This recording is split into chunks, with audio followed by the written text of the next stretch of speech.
What's up, guys? It's Seven Dog Guy here, and today I want to talk about something that is controversial. No one really talks about this in the fighting game community, and just other competitive communities in general. But in my opinion, I think the best game in the whatever series it is needs to be played over the newest game in the series. Just because a game is new doesn't automatically mean it's the best.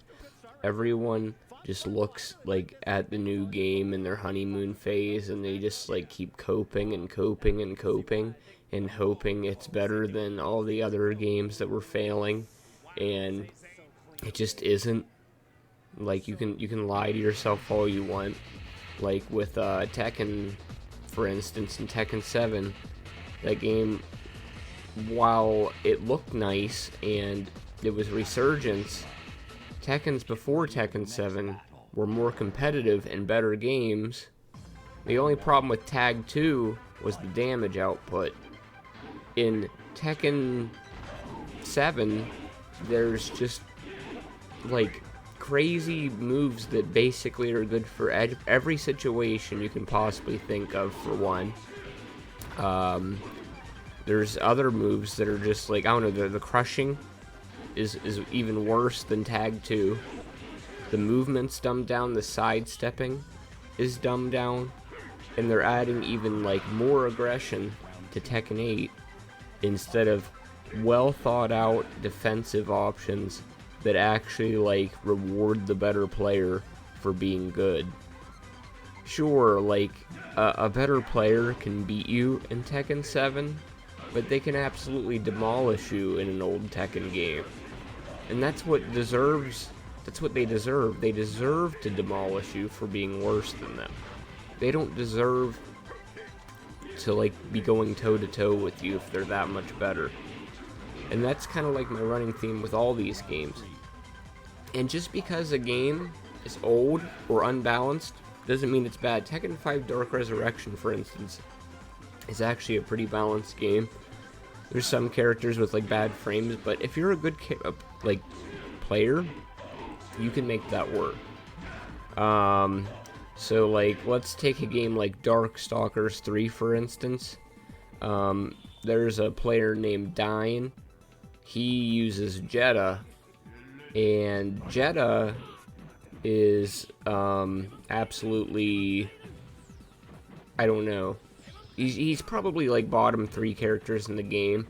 He doesn't have like a proper like uppercut, or like he doesn't have a proper like anti-air tool, so people can just jump at him. He has his crouching medium kick that kind of works like an anti-air, but that goes like further away from his body. So while like, you know, jump-ins are basically free for like a lot of characters versus Jetta, unless the Jetta player is really good. But Dine, he like plays his character, and you know, most people would have gave up on Jetta and just said, oh, you know, this character's too bad. Literally, he made grand finals against this other guy who was using the worst character in the game. His name's Mighty Mar, and Mighty Mar was using Anorekis, like the mummy character. Those are like 2 of the worst characters in the game. They're in grand finals because they're good players. And the gameplay clip that's happening right now, Jetta's fighting Dimitri, and literally Dimitri like is way better than Jetta in every way. And Jetta, Dine, is going toe to toe with this player. Easy. I mean, not easy, but he's making it work. And that's what people don't understand. Like, okay, let's go to Melee, for instance. And that's why I'm making this whole video, by the way, is because of Super Smash Bros. Melee. So, like, Zane, the best player in the world, he uses Roy as a secondary, as a joke, or whatever, or just to see how far he can take the character. That character has barely any combos, and he has to win neutral over and over and over and over again. He takes the character, and he literally has beaten top 20 players in online tournaments and stuff like that. It's just absolutely crazy. There's new rising characters. Donkey Kong is becoming really like good with this new player. I can't remember his name right now. His name's like Akira or something. But that character is becoming really prevalent, beating top players in online matches. Um, and I haven't looked at any tournament sets. But maybe those were even online tournament sets. But I haven't seen any, in-person tournaments. But he could do it too. He's a really good player, and he's mastering Donkey Kong. There's also Wizrobe won a major with Captain Falcon for like the first time in forever. I mean, like probably in 20 years. I don't even know if Captain Falcon won a tournament that time. Axe won a major with Pikachu, which has also never happened. And Yoshi won 3 super major tournaments. And Yoshi used to be bottom 20 in the game until people discovered his new tech and like gameplay styles. And that's what's good about these old games. The fundamental system of these old games are sound, they're very fun, and they reward good players for knowing and having more knowledge than other people. And even the crappiest, most horrible characters can work around the best characters in the game if you just get good enough with them. The disparities people talk about are so insignificant, especially until high-level gameplay, that it doesn't really matter. I'm tired of these games giving us, like, easy options. And, like, I just want games that, like, have the highest skill ceiling and are the most fun to play to be at the top of everyone's radar. Like, and there's games that no one talks about that are good, that, like, deserve a lot of attention. For instance, Quake. Quake Live. It's like a Quake 3 remake, basically. And that game is so good. It's basically the perfect competitive game. Like, I can't think of any competitive game that's better than Quake. Every gun does a different, like, it has a different purpose. There's 3 guns that are better than all the other guns, but every gun can fulfill a purpose. Like the grenade launcher gives area denial. You can use the plasma rifle to like block off areas as well, or you can even use it to get up ledges and stuff like that. You can because if you shoot like the side of the wall, it'll make you like levitate because there's like pushback on it or whatever. There's also different like the machine gun. It's like a crappy sniper rifle. If someone's like low health and you don't think you're gonna hit the railgun shot, you can snipe people across the map with the machine gun. And there's other weapons like just the rocket launcher. It's a slow base projectile that does a lot of damage. It's good when you're looking down, and it's bad when you're aiming up. There's the mid-ranged lightning gun that rewards you for keeping your reticle on the player. And then there's the long-ranged railgun where you snipe people across the map. There's also a shotgun where you can do very strong burst damage when you're right next to someone. So even though some weapons are worse than others, literally there's so many good weapons. Like, every weapon's useful. It's basically like chess. Like, some like pieces are like the queen and some pieces are like the pawn. So like it's basically chess as a shooting game, and it's all revolving around getting the armor and health pickups and just trying to outsmart the person you're dueling. It's just such a good game. It's one of the best games, if not the best game ever made, and that's not even the game I focus on the most, but it deserves... It should be played by, like, hundreds of thousands of people. It needs to be as popular as chess. Like, it's just so underrated, to be honest. It's a perfectly balanced game. With other games even, like Twisted Metal Black, there's secret, like, techniques where you can dodge every weapon in the game pretty much, besides weapons that have auto lock on, which are few and far between. There's like maybe like 3 weapons you can't avoid, like Axel's shockwave move, Shadow's Shadow Bomber. You can avoid that though, and the only other one I can think of is Crazy 8's Electric. But you can pretty much avoid every other weapon. There's a weapon that goes through walls and is homing. It's like so homing. It's Spectre's missile. You can dodge Spectre's missile if you time it perfectly, and you can also outrun it if you have turbo. You can dodge all the homing missiles. They're homing. They basically have perfect homing. You drive to the side and then you curve inwards towards the homing missile, and it'll go right past you. So you can do things like that. You can get around pretty much any weapon in the game. You can time like your weapons perfectly and just like make combos out of them. Like you can freeze someone and then hit them with a point blank gas canister. Just stuff like that. There's a lot of thought that goes into this game. And there's just all these games that are being slept on. As well as like a one that's popular but doesn't get enough credit at all is Street Fighter Third Strike. Literally one of the best Street Fighters ever made, and it has like a sizable community or whatever. And it's like really fun. And you see upsets all the time. Literally people are beating people with 12 Q, Remy. People were beating people with, even Sean. So, I just don't understand. Like, here's the point of this video.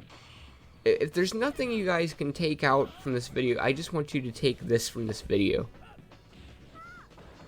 The reason all these games are dead is because people don't put the time and effort into advertising these games to people.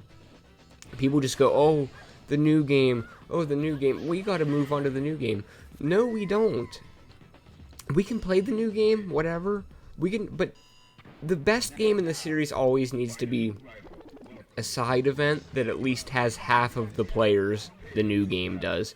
Literally Super Smash Bros. Melee, that's why I made this whole video. Their game was dead. They were 2 games, like, in the past, whatever. 2 games.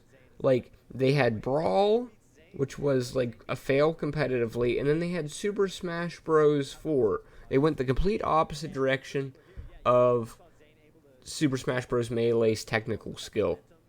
But here's the thing. Like, the community didn't take it sitting down. That guy made the documentary. He put his blood, sweat, and tears into making the documentary, and it revived the whole scene. And up until that point, people were making grassroots tournaments, spreading the word, putting in the work. They made a mode where you can play online for a game that never had online with perfect rollback netcode. We as a community, we don't have an excuse for these games to not be big. We don't have an excuse to not have these games being played. We just don't. We're lazy. That's all it is. And everyone who simps for the new games just needs to get a life. Their game is less technically demanding, it's less hard, and it doesn't need to be, like, showcased or praised for dumbing it down for just anyone to play. And I'm not even elitist. Some of these games I just started playing like 2 years ago, and I'm already competing with like certain level players. I got 4th in a Darkstalkers 3 tournament, and I picked up Jeddah, one of the worst characters in the game, and I literally got 4th out of like 16 people. So there's you can like do well with these bad characters. Don't blame the game. You have to blame yourself. We have to blame ourselves for these games not getting popular. We have to blame ourselves for not promoting these games. We should be grassrooting these games and having tournaments for them all the time. If you think these games are so good, stop just saying they're good and actually do something about it. Actually do something about it. They do not need to be in the back burner. Does baseball need a baseball too?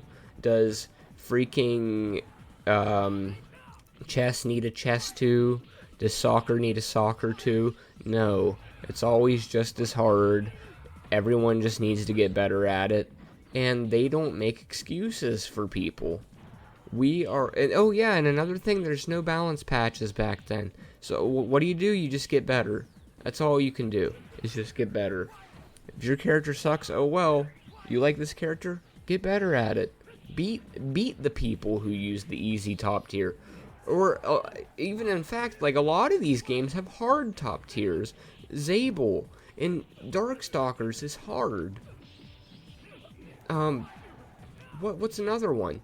Tekken 5, Dark Resurrection. All those characters that are good, Heihachi, Deviljin, Kazuya, all those characters, you need crazy fundamentals and execution to even do well with those characters. Probably the hardest characters in the game. And then, I'm trying to think of other games that have, like, really good... Oh, Fox from Melee. Definitely the hardest character in the game. Maybe next to, like, Yoshi. Or, like, Falco. But probably just, yeah. Fox and Yoshi are probably the most complicated. But it's like, those characters, like, you know... He's the best character in the game, but he has to put in the most work. And yeah, it seems broken when you're playing against him. But try beating someone with Fox and not having any knowledge about how to use him. It's so hard to approach and so hard to do well. So literally, these people earned their wins. They literally earned their wins. So my closing thoughts are, if you love your game, grassroots tournaments, spread the word. Spread the word. These games can still be played. They can still be played. There's no reason they should be dead. We are lazy as a community. Melee took their game from the ashes, and they've had 1,000 people show up for a tournament at EVO before, I'm pretty sure. Literally, it's our fault. And Melee's been doing this without a budget from Nintendo. They've been doing it without a budget from Nintendo. And I'm pretty sure if we took one of the old games like Street Fighter Third Strike and it got really popular, Capcom would probably throw in a pop bonus because they're not Nintendo. So, you guys, we have to actually put in the work so we can actually have these games that deserve to be played. So we can actually see who the best people are at this series. And so amazing plays, new discoveries in the meta, and everything can be found out in the coming years. Melee, in its 22 years of life, has never stopped evolving. And these games probably won't stop evolving either. So, that... I don't know, thanks for watching, and I really hope you guys listen to my advice. I'll even try to help as much as I possibly can, too. Thanks for watching.